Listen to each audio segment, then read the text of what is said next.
Hai Besti, apa kabar kalian hari ini? Kami doakan sehat selalu ya. Saat internet hadir untuk memudahkan hidup kita, media untuk mencari pasangan secara online pun berkembang. Tentu saja, cukup populer di Indonesia antara lain aplikasi Tinder, Tantan, Bumble, dan OkCupid. Apakah kamu termasuk penggunanya?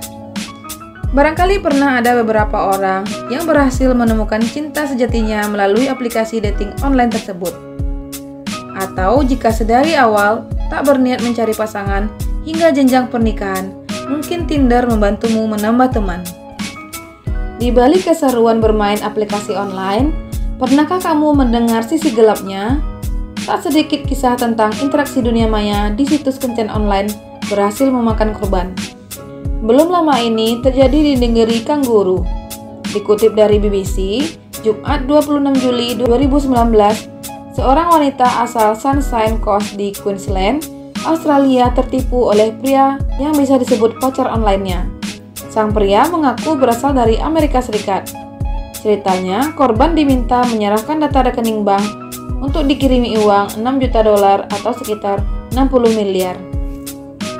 Akhirnya, usut punya usut, uang yang ditransfer itu ternyata hasil curian. Dan akhirnya, sang wanita pun ditangkap polisi. Nah, ini hanya satu contoh cerita saja tentang aksi kriminal di aplikasi kencan. Menurut laporan Sky News 2019, angka kejahatan yang terkait dengan kencan online telah meningkat secara drastis dalam 5 tahun terakhir. Data tersebut didapat dari kepolisian Inggris yang menunjukkan jumlah pelanggaran antara tahun 2011 hingga 2016. Jenis kasus yang terjadi termasuk kejahatan seksual dan pemerasan.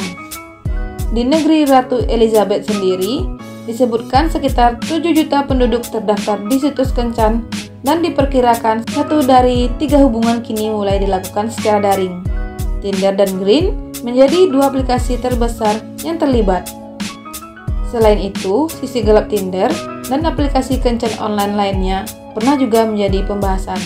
Berikut diantaranya. Yang pertama, One Night Stand atau ONS adalah istilah untuk menyebut hubungan seks dengan seseorang untuk hanya 1 malam saja.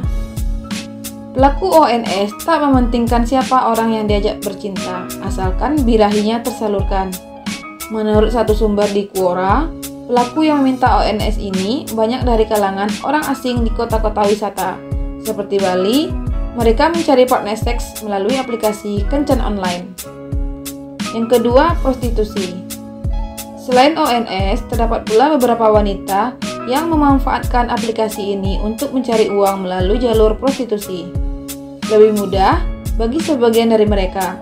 Mereka tidak perlu pergi ke tempat clubbing, karaoke, dan lain-lainnya untuk mencari klien. Cukup melalui aplikasi. Bisa dibilang, Tinder mempermudah mereka untuk mempromosikan diri. Ketiga yaitu terjebak predator seksual. Masih soal kejahatan seks, predator online memanfaatkan aplikasi kencan untuk mencari mangsanya. Ini harus benar-benar diwaspadai.